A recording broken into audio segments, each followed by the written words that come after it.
Welcome to the Forager podcast, where I talk with cottage food entrepreneurs about their strategies for running a food business from home. I'm David Kriebel, and today I'm talking with Alecia Ryan. But first, we need to talk about email and especially email marketing. If you're not sending emails to your customers on a consistent basis, then I think you're missing a big opportunity for sales. I really love using Kit to manage email for my fudge business, and they recently introduced the best free tier that I've ever seen in an email marketing platform, which allows you to send emails to up to 10,000 subscribers for free. So if you still haven't hopped on the email marketing bandwagon, now is a great time to do so. To get started and learn more, you can watch my free email marketing tutorial at forger.com/email. All right, so I have Alecia on the show today. She lives in Ardmore, Pennsylvania, and sells cookies and mini desserts with her cottage food business, Lee Cee Pie. Back in 2022, Alecia started her business on a whim after discovering an amazing pie recipe, but then paused her business for almost 2 years due to life circumstances. Last year, she started up the business again by partnering with a coffee shop and developing a very strong brand. And she quickly went from having no orders to selling hundreds of cookies in a week. And now she is in the process of renting a commercial kitchen to take her business even further. In this episode, Alecia shares how she built her business into a success by focusing on branding and customer relationships despite facing many unpredictable changes along the way. And with that, let's jump right into this episode. Welcome to the show, Alecia. Nice to have you here. Hi, David. Thanks for having me. I'm so excited. Well, Alecia, can you take me back? How did this all get started? Sure. The moment that I started my business was really at a time in my life where I was seeing some changes in my body. First, I should say I started my business in 2022. And at the time, I was going through a phase where my body couldn't tolerate most foods, and one of them being dairy. And I really missed having sweets and desserts, but the only dairy-free desserts I could find at supermarkets and in restaurants had a long list of weird ingredients.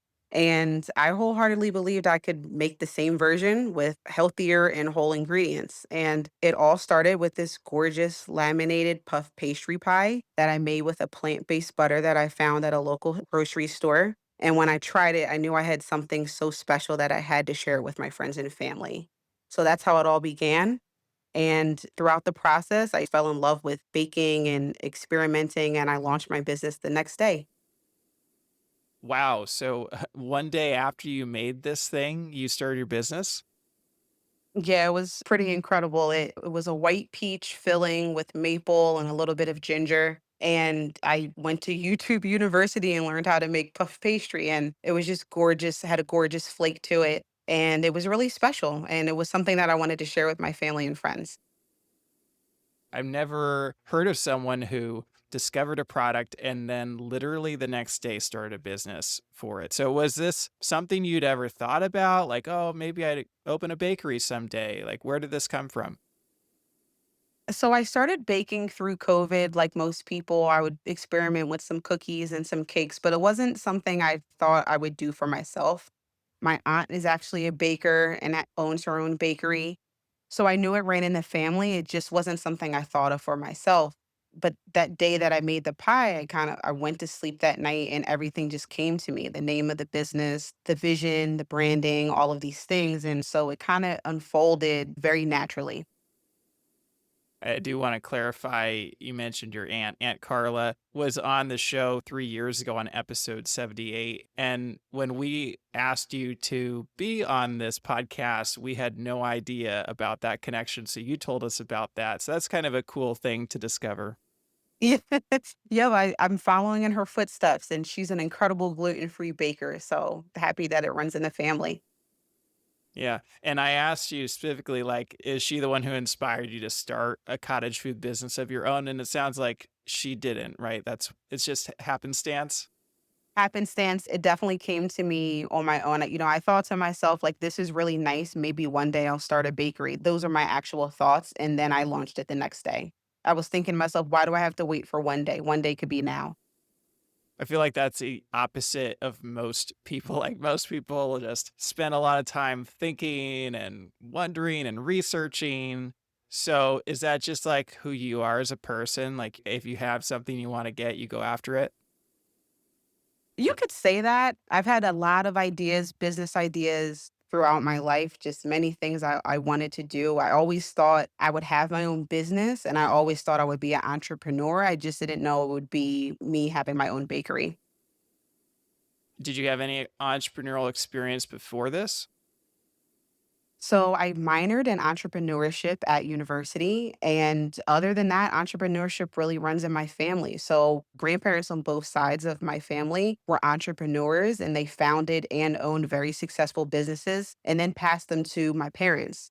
And during the summers, I would work at their businesses as a kid. So I kind of got the bug and I feel I was destined to be in this space. I just didn't know it would look like this.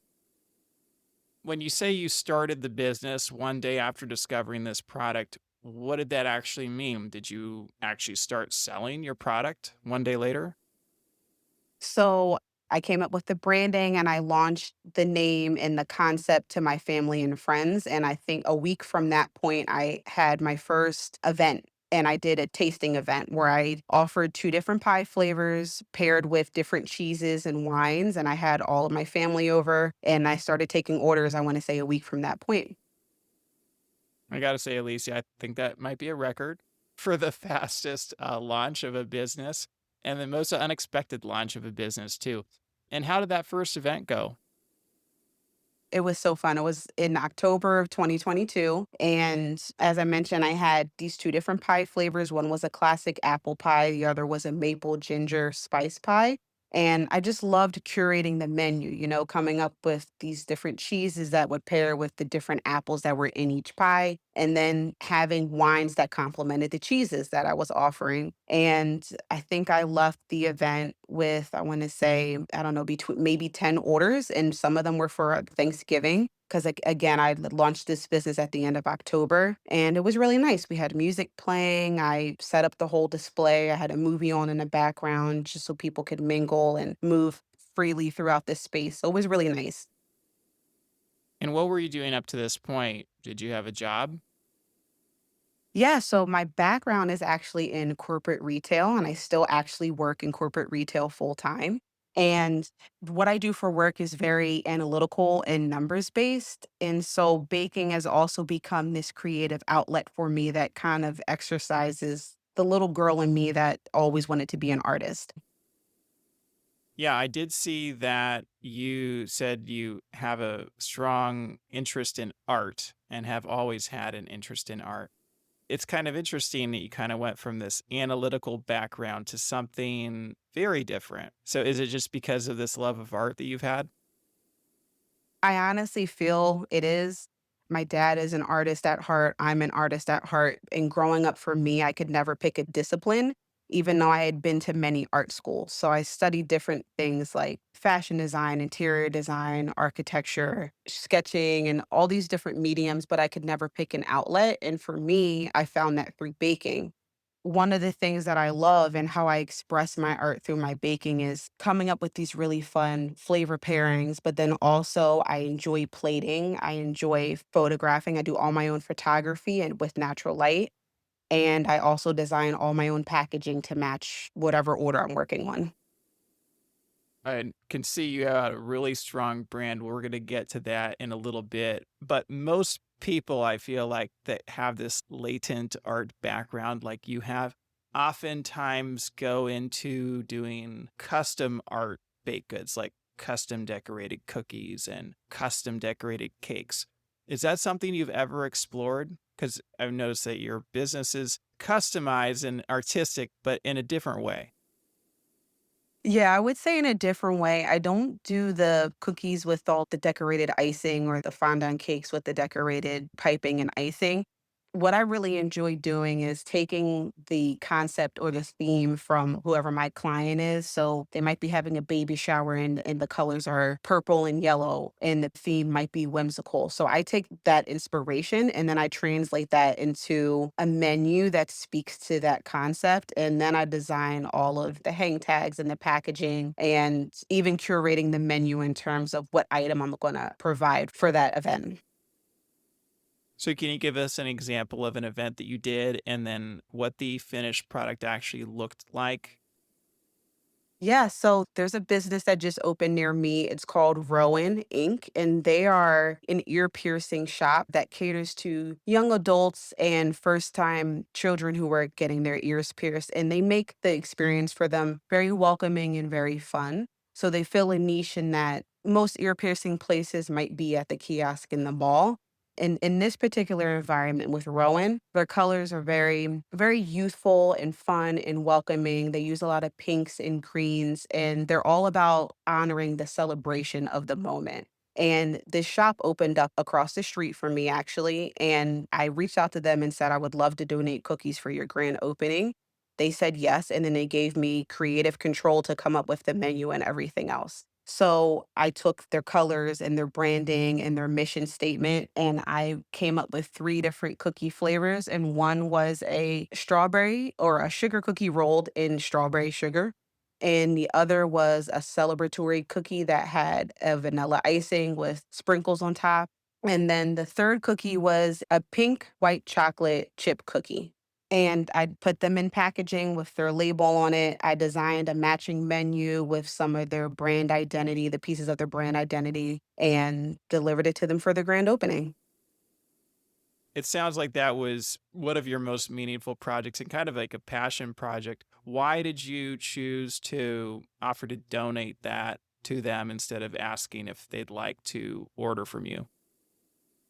So being a smaller, like I at times call myself a micro bakery, and so being that there's not a lot of people in my neighborhood who know my name yet, I do donate a lot of my cookies in order to establish a relationship with future customers. Because I'm not a large brand just yet, I'm still growing. I felt like it would be a nice way for me to have a foot in the door with Rowan. After donating that first batch of cookies for their grand opening, they actually hired me a second time to do cookies for an event they were having with Villanova. I see when I donate these cookies more as an investment to establish a relationship with some of these brands I really want to work with. And I can see from your social media account that you did that collaboration with Rowan earlier this year, but a year ago, you also posted that you're making hundreds and hundreds of cookies for the holidays. I know you have a successful business, so I'm just curious about like how your business has grown and do you feel like it goes up and down at certain times in terms of how busy you are? It definitely does. When I first started my business, I was mainly selling to friends and family and then friends of friends, right? So it was keeping my circle very small. And following that first year of business, I took a back seat to deal with some more personal things. So I wasn't selling that much. I pulled back on the orders that I was accepting. And more recently, though, as you mentioned, last December, I started a partnership with a local bookstore. I started a wholesale partnership with them, so I'll stock my cookies with them on a weekly or a biweekly basis. And I have also baked for their private events. And I had my first, I want to say, event for the public with them. And last year, I hosted a Christmas cookie buffet where I think I made about 1,000 cookies, laid them all out on the table, and customers would pay for their cookie box, and you can stuff as many cookies as you want into the box. So that was my first event for the public, and I wanna say my first event with this local bookshop, and we've been partnering ever since. So when did you say that started? Was that a year ago about? Yep, that was December 2024. And then what did your business look like before last December? I know you said you took a break, and were you selling it all before you started that partnership? Not necessarily, was very quiet. As I was saying, I took some time off to manage some things in my personal life.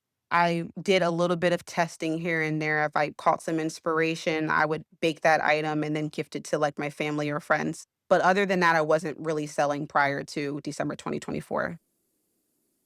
So it's kind of interesting, right? You started at the end of 2022.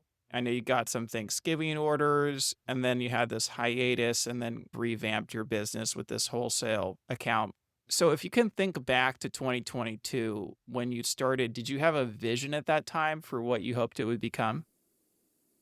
I don't know if I had a vision at the time. There was things I wanted to stay true to. So what was important for me was that I was using, even though I think I mentioned at the time, I started baking vegan desserts because my body couldn't tolerate dairy. I had since been able to introduce most foods back into my diet, which means I could now bake with dairy. But what was still really important for me was that I was using organic, local, and thoughtful ingredients and just staying true to like this organic feel and honoring whole ingredients and kind of making that the standard and the norm for what baked goods should be. Can you elaborate on that when you say local and thoughtfully sourced? Like, what does that mean to you?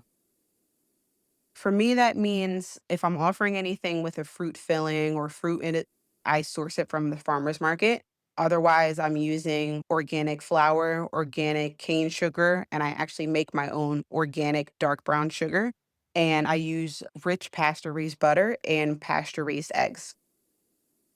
Do you feel like customers have valued what you're putting into them? Because obviously this is going to increase the price of your ingredients by a lot, right? Do you feel like you've been able to charge accordingly?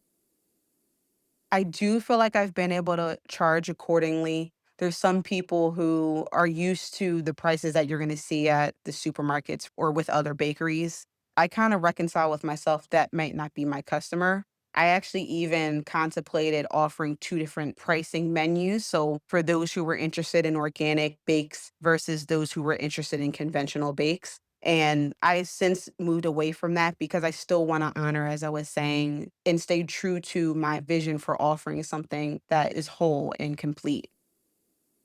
So, what is your pricing landed at? So I offer at the bookstore, I offer a extra large cookie and it could be a variety of classic flavors like your sugar cookie, your chocolate chip cookies.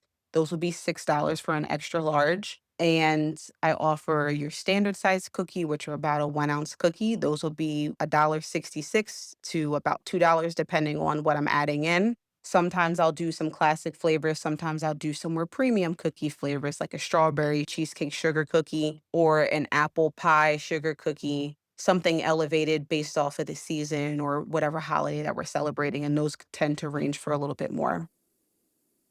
And would you say that the bookstore's clientele are people that are generally looking for organic? Are they generally spending more money? Is it a higher end clientele? It is a bit of a, I wanna say, a local clientele, but what you get when you're going to that bookstore is an experience. It's beautifully designed and curated, and next door to the bookstore actually is a plant shop. So you can flow from one space to the other, and it's really a destination spot, and I feel that's why my cookies fit the environment because you're there for an experience. And I can see from pictures, I mean, your cookies look amazing, right? They're very specialized, at least some of them are, and the packaging is on point. But I'm curious, you say an extra large cookie for $6. Obviously, it sounds like a high price point. And then, like, how much does that cookie weigh? About 3 ounces or more. Okay. So you're able to achieve about $2 an ounce, which is about double what a traditional cookie would be. But again, the organic ingredients, pasture raised eggs, all these things are going to increase the price too. And then I know you do cookies primarily. And what else have you sold with your business? I've recently started experimenting more with cakes. I love baking mini cupcakes or mini tiered cakes. And I've been spending more time in that space. And I've actually had a few customers, I want to say, in the last month where I'm exclusively baking mini cakes for them. I baked a batch of cupcakes for a Chinese tea ceremony. I have another fundraiser coming up and then in the next few weeks where I'll be baking cupcakes for that event. and I'm having a lot of fun with it. I'm learning a lot as I'm going through it. I thought it was interesting that your business name is Lee Cee Pie, but it doesn't look like you actually sell pies anymore. And that's the case, right? You're no longer selling pies.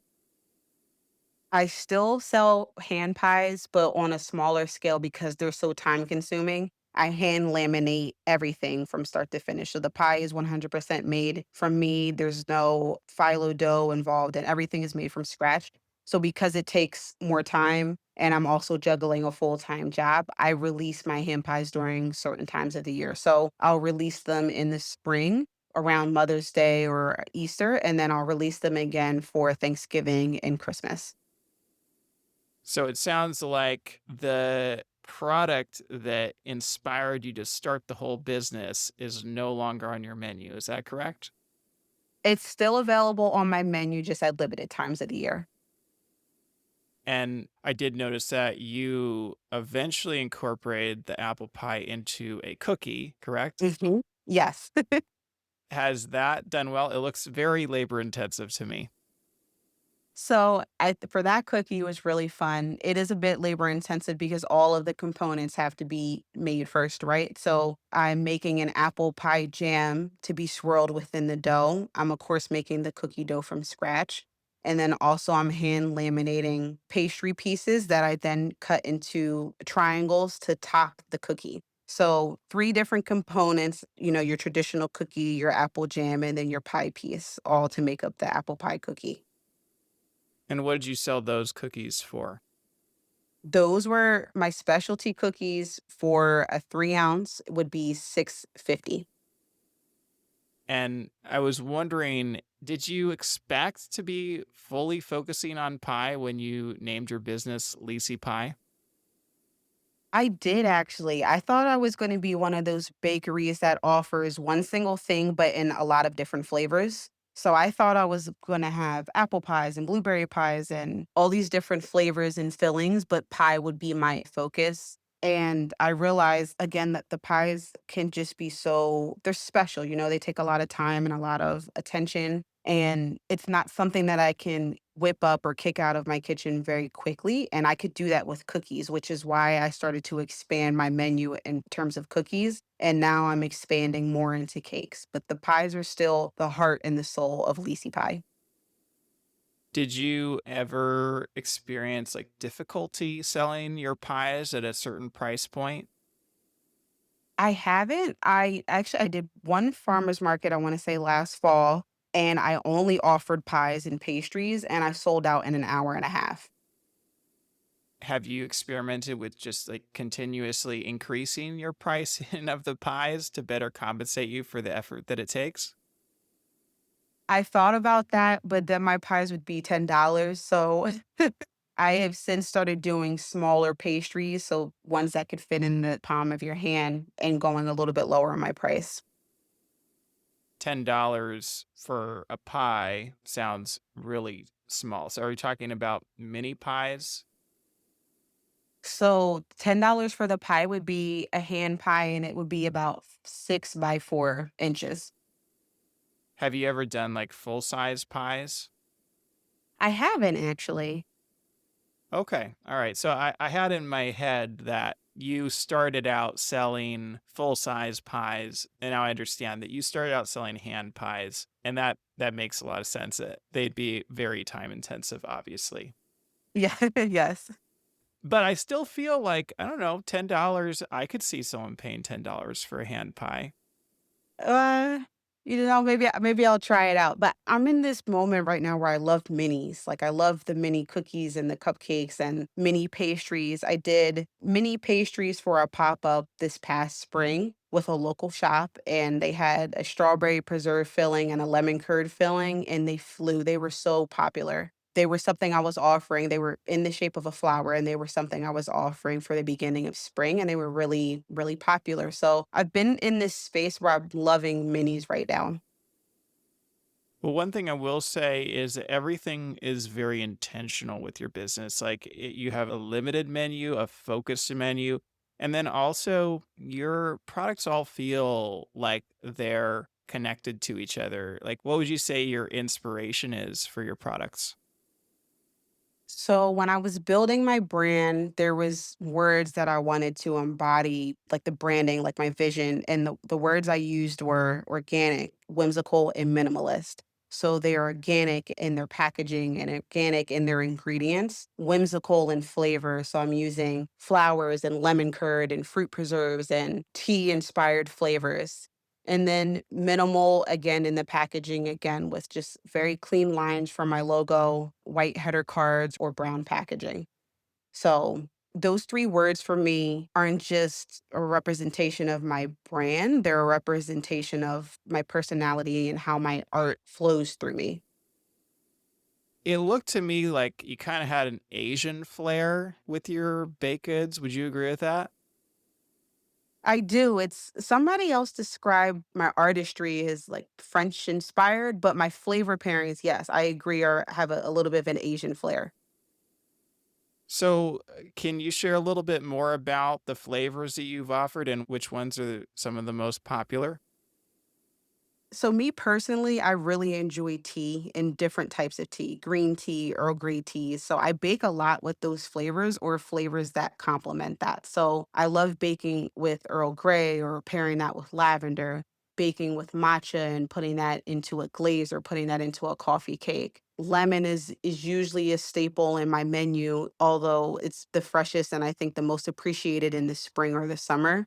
I love baking with lemon because that kinda complements the tea flavors that I use, and I love baking with seasonal fruits, so that's the other thing. I try to rotate in regardless of my core flavors that I use, I try to rotate in some seasonal flavors. So right now I'm baking with ginger and maple and honeycomb and chai and pumpkin spice, so my flavors will rotate also. And I know you started this because you were creating vegan desserts, and I know you still create vegan desserts. How does your business look like in terms of what percentage of what you sell is vegan versus non vegan? The percent of vegan is very small. By this point, I'll offer vegan by request, but it's not a part of my regular menu. Like, did you ever expect your business to like fully focus on vegan products? I did actually. I thought I was gonna stay in this lane of vegan baking and then at some point introduce gluten-free baking. And I just felt like that piece of it, that experimenting phase, right, of recreating all your recipes with those type of ingredients was a little harder for me to do. We've touched on it a little bit already, but your brand is super impressive, very on point. Can you share a little bit about what were your goals when you created your current brand? When I created the brand at first, I did everything on Canva. And I printed all my work and all my collateral at Staples, and I still do. And I want to say 2 years into my business, I hired a branding agency to put together a full package for me. I want to bring back up those three words that I'm hoping to embody with what I'm creating, and it's organic, whimsical, and minimalist. And those are how I would like to describe my brand, how what I'm hoping to convey with my branding.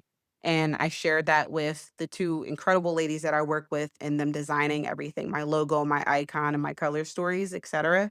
I shared that with them, and they put together this beautiful branding package for me. Whimsical, like I could see that potentially being colorful, but your brand is black and white, correct? Yes. Yep. So why did you choose to go in that direction? I wanted something that felt the black and white of my brand. So the white background with the black logo, and the logo is very geometric, right? The lines are very clean. That ties to the minimalism that I'm hoping to convey with the brand. And I wanted that because it felt like something that had staying power, something that I could revamp later if I wanted to, but something that was a little bit more versatile and that I could stay with it and still love the brand years later, the design of the brand. And your packaging is very refined. It looks like packaging that took a fair amount of iteration to arrive at. Did you experiment with different packaging options before landing on what you have now?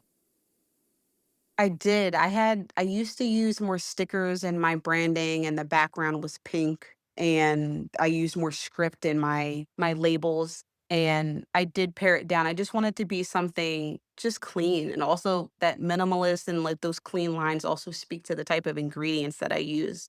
I only use ingredients that are necessary in my bakes. I don't use any additives or artificial colors, and I'm using ingredients in their as close to their purest form as possible. If you were talking to another cottage food baker that does cookies and mini desserts like you, and they said, I really would like to improve my branding and my packaging, is there anything specific that you would recommend they start with? Lighting is a huge thing. If you're not photographing your own work or somebody else's, lighting is key for me. It's more than just your angles or what your background looks like. The lighting, I feel, helps tell the story of this, whatever the baked item is that the person wants to eat. So it's important that you have great lighting to have your colors and your texture be as true to form as possible. So people, when they look at whatever that photo is or whatever that item is, they're envisioning it like they're looking at it in front of them. So, how do you achieve great lighting? I like to photograph in natural lighting. If I don't have natural lighting, I try to achieve it with my angles, right? So have it be as close to natural as possible. It doesn't have to be direct light. It could be your state, you're photographing it close to a window. You're holding it up against a white background. I saw one of your posts that you said that a recent photo shoot reignited a spark in you. And I was wondering, were you feeling like you were in a rut at that time? I just wanted to know what caused you to say that. Definitely. I was in a space, and I think I'm getting over this hump, but I was in a space where I burnt myself out. I was taking on multiple orders through spring and summer and also working full time. And I didn't create time or space for myself to have a break. And I burnt myself out and I lost a little bit of my motivation in the process. I recently met a lovely person who owns an event space in the local town where I am, and she's also a photographer, and I had her photograph some of my merchandise that I have, and I just had so much fun talking to her, and it was just fun being there. It was fun talking to like-minded individuals who get where you are and understand what you're feeling from an artist's point of view. A number of the bakers that have been on the podcast have talked about burnout. Do you feel like there was anything you could have done to help prevent that from happening? I think in hindsight, I would have taken more time off during the summer while most people are away and traveling and at the beach. That would have been the ideal time for me to maybe go to start doing bi-weekly drops at the bookstore or lowering the custom orders that I take. And I didn't do that, which is what led me to the burnout. So do you feel like you've made an adjustment? I know that happened in the spring and summertime. We're now in the fall and maybe orders aren't as heavy for you right now. But like, do you feel like you are doing anything different now or you're planning on doing anything different moving forward?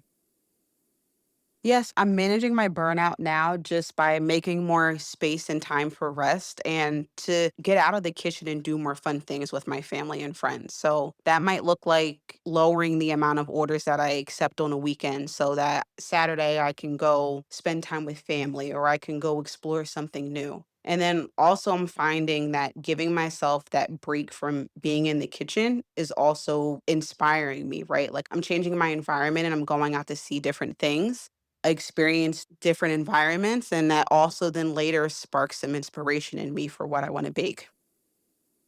At those busy times, have you ever considered hiring help?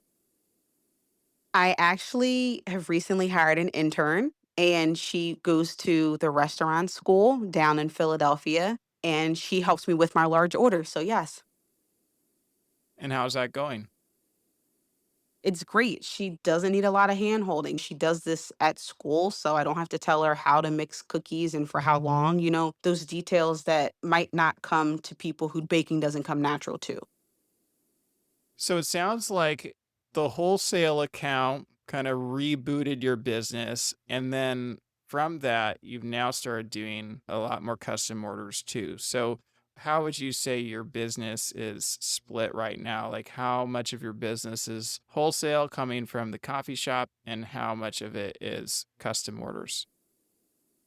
I wanna say it's 50-50. Prior to this though, or like earlier in 2025, it was probably 90-10. 90% being wholesale, 10% being custom orders. And what would you ideally like it to be? I really like the 50-50. I have the most fun with the custom orders, and it just helps me flex my creativity, right? Like, the order is different and new every time. The theme is different and new every time, and it's really fun for me. Have the custom orders come from word of mouth coming from the coffee shop sales? Yes, a decent amount coming from word of mouth from the coffee shop. Some customers will find me on the Instagram and they love the photography or they love the photos and everything looks great. So they'll reach out based on that. And then also, I do get some of my business just from donating cookies or baking up samples and taking them to local businesses. So I want to say that that last one, just having samples ready to go and introducing myself and what my name is, what my business is, has been pivotal in gaining new customers. As I mentioned before, I donated cookies to a local business that was having a grand opening, and then they returned and ordered cookies from me in the future. And so I gain a lot of business from that, just not being afraid to get out there and introduce myself and then also show people what kind of work I can do. So when you say having samples ready, what does that look like? That looks like I'll have some of my classic flavors, or I'll bake up some of my classic flavors like my brown butter sea salt chocolate chip or my vanilla bean sugar cookie, which is my favorite in my opinion. And my snickerdoodle, my toasted snickerdoodle is also a huge hit. Most of these flavors I do really well at the bookstore. And so I'll bake up some extra samples and I'll bake them in maybe a half-ounce cookie and I'll package it up really nice and go take it to people that I want to work with in the future. Do you do any samples at the coffee shop itself? When I release a new item, I will also put out samples just to give people a chance to try it before they buy it. So I did a coffee cake at the bookstore and I took whatever end pieces I had left over from my bake, I would cut into small pieces and put them in little containers and then put those out for samples. Do you have any kind of like numbers or any evidence that shows that putting out samples is that boost orders a lot? Like, can you tell? Yeah, I can tell because I have a really great relationship with the owners of the bookstore. So I'll text them periodically and ask how any new items did that I dropped off. And whenever I put out samples, the item always sells out. If I don't put out samples, I'll typically have a handful left over into the next day. What prevents you from putting out samples every time? Sometimes my bake might be too small, and then I just don't have enough end pieces or extra pieces to give samples for. But if it helps boost sales, like you could potentially just do another batch or half batch to create samples to boost the sales. Yes. But it sounds like a lot of times there are no samples sitting there with your products at the coffee shop. Not for the cookies. The cookies at this point have a decent following and they typically sell out over the weekend on their own. If I introduce anything else, like a different cookie flavor or a cake, a coffee cake or a pound cake or a banana bread, then I will put out samples with that. So most of your business is wholesale and custom orders. Have you tried out pop-up events? I have. I did a couple of pop-ups and farmers markets in this past year. So I did 2 farmers markets and I had 2 totally different experiences at each one, and then I did a few pop-ups. And I didn't want markets and pop-ups to be a huge part of my model at this point. I need to hear about the different experiences with the 2 farmers markets. You said they were totally different? Yeah, it was the same farmers market, and the first market I did was during the summer. It was a Saturday from 10 to 2, and I sold out in an hour and a half, which is pretty exciting, I should say. And then the second market I did with the same organizers was during the holiday, and it was a Friday night market, and it was very cold, and I took home half my product. Okay, so different experiences, but very different circumstances, right? Different time of year, different day of the week, different time of the day. So, have you noticed that at any pop ups, like that certain times of the day, certain times of the year, your products don't do as well or sometimes do better? I want to say, I do think it might be the time of the year. It's funny because usually the holiday times is when people sell the most, but you're just saying that your products sold better in the summertime. It did, and I don't know if that had anything to do with what I brought. So in the summer, I was offering my hand pies, and in the winter, at the winter market, I was offering cookies. So I don't know if it's a little bit of, as you mentioned, circumstances, different day, different time, different product. I actually could see it potentially being a product issue in that case because the hand pies are going to attract the eyeballs, right? Like they're really impressive to look at. Like I've looked at pictures of them, right? And they're one of those things I could see people being like very impressed by at a market. Would you agree? I do agree. Mhm. But then they also are a ton of work. So I'm curious as to why you didn't bring back the hand pies for the fall market or the holiday market because that is also a time when pies would sell great. You're right, and I think I leaned into cookies for that whole milk and cookies idea that people have for the holidays, like, you leave the cookies out for Santa type of thing. So I leaned into cookies and didn't do the pies. Well, it sounds like markets could be really successful for you, with some experimentation and tweaking, but it also sounds like you just don't need them, right? Like it's not a direction that you need to go in because you're really enjoying how the wholesale and the custom orders are working out. Is that accurate? Yeah, I would agree. I also think if I was baking full time, then I would do more pop-ups in farmers markets because at that point then I could start to build a little bit more of a regular clientele if that makes sense. I feel like at the time I also didn't have maybe enough of a following in order to bring people out to the pop-ups or the farmers markets because I was doing them so sporadically. I felt like if I was doing them more often, like every week, I could build like a deeper relationship with some of my followers. Well, as you look ahead, do you have any plans for the business? Where would you like it to go?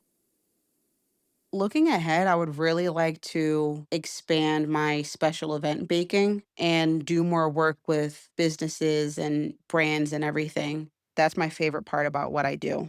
I love taking inspiration or a concept and then translating that into what that means for food, right? And then just executing that vision. That part is so fun for me.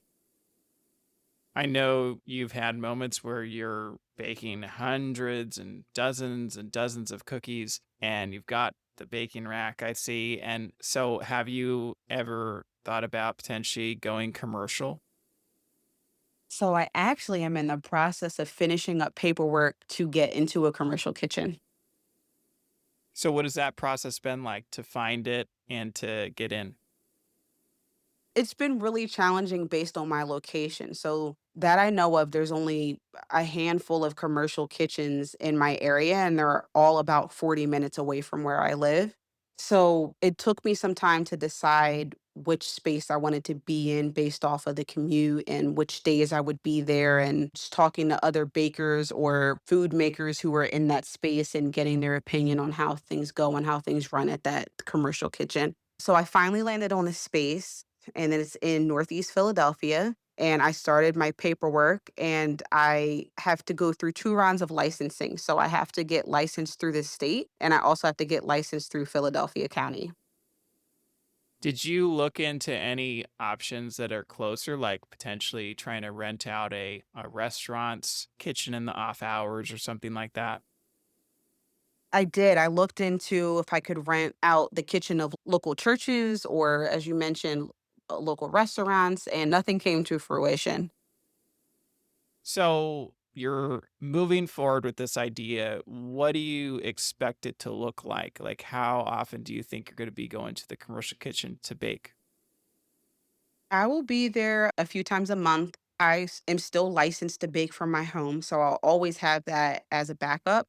And I envision myself using the commercial kitchen for my large orders where I need to produce a whole bunch. And also, so that way I can guarantee that what I'm getting paid for the order can offset the price of the kitchen. Do you have to commit to a certain number of hours per month? In my contract, I get 10 hours a month and I can add on more if necessary. Is this also gonna enable you to bake other types of items? Like, I know there's obviously restrictions with Pennsylvania's cottage food law. Yep. So out of the commercial kitchen, I can bake with dairy based products or TCS foods. And by dairy based products, like things that might have a dairy filling that has to be refrigerated after it's made. Are you planning on using that? Like, do you plan to add more things to your menu or do things that involve perishable baked goods? Potentially, I last summer I experimented with making my own ice cream and it was delicious. So I plan to make some more things like that. So I know you said that you're gonna use the kitchen to help produce your big orders. What do you hope the commercial kitchen will help your business become? I hope it will help my business become more efficient. I think that's my biggest obstacle right now is just the time that it takes to bake orders in my residential kitchen. It takes double the time. So at the commercial kitchen, I'm really looking forward to cutting down my prep time. And what is your ultimate goal for the business, say 5 years from now? 5 years from now, I really would like to own a third space. And for me, that would be a creative and a culinary studio all rolled into one. So it would be a space where I could bake my custom orders or bake my wholesale orders, but also a space where I can do some food photography for other brands and clients, or I can host culinary events at the space. So, long term, I really want to have a box of my own where I can combine this culinary and creative hybrid that I'm constantly balancing through my business. Well, over the last few years, are there any stories that really stand out to you in your business? There are. This past summer, my cookies were actually featured on a local news station and they were highlighted during a segment at the bookstore that I partner with. So that was a really exciting moment for me to look on the screen and see my signature white and black packaging on the television. And then towards the end of the summer, I also was featured in Mainline Today magazine in their August edition. So they wrote up a quick little spread on me to talk about my business and myself. So both of those moments were really exciting for me. It made me feel gratitude and it fueled me to keep going in my business. Were both of those just fortuitous? Did you do anything to help make them happen? What's funny is the magazine spread came about very serendipitously.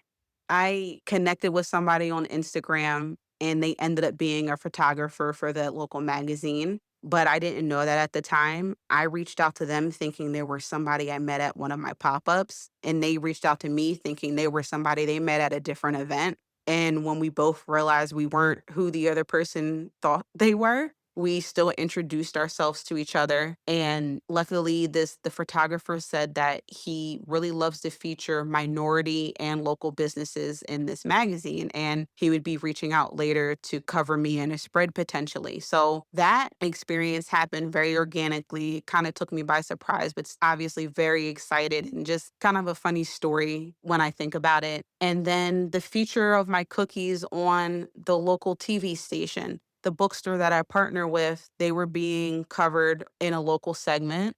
And they reached out to me to ask if I could make some specialty cookies to feature in their shop while the news station was there.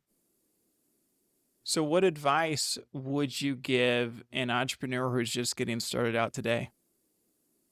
I would say that your recipes and your branding doesn't have to be perfect for you to get started.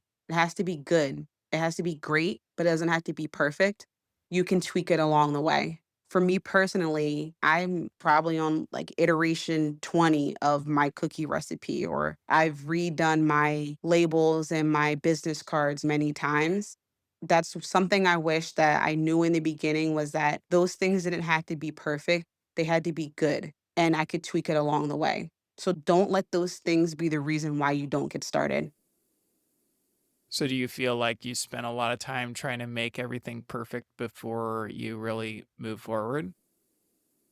I did. And I say that I know I launched my business overnight, but there was also a period where I wasn't, where I took a hiatus and I was trying to perfect certain things. And it wasn't until I was in the process and in the moment that I was able to learn and grow and tweak as I go.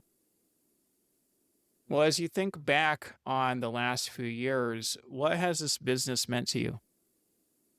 This business is my baby. I eat, sleep, and breathe it, and I think about it all the time. I have so much fun fulfilling this creative side of me. And then I really enjoy sharing it with people. I enjoy sharing my photos, I enjoy sharing my food. And when people share good feedback with me, like they like this photo or they like this cake that I made or this flavor, it just fuels me to keep going. And it's part of my mantra, which is to like honor small joys, right? Like baking brings me joy, but I also share that joy with others. So my mission statement actually is every bite is a little joy. I feel like a lot of cottage food bakers don't even have a mission statement. Like, why did you decide to have a mission statement for your business? It's so that I don't lose sight of what my vision for this project is. And I keep saying that it's like something for me, right? Like this baking and this journey sparks a joy in me. But it's not just for me, it's something that I have to share out with other people, or I feel like I want to share out with other people. And so the mission helps me stay true to what my intention was for my business when I first started.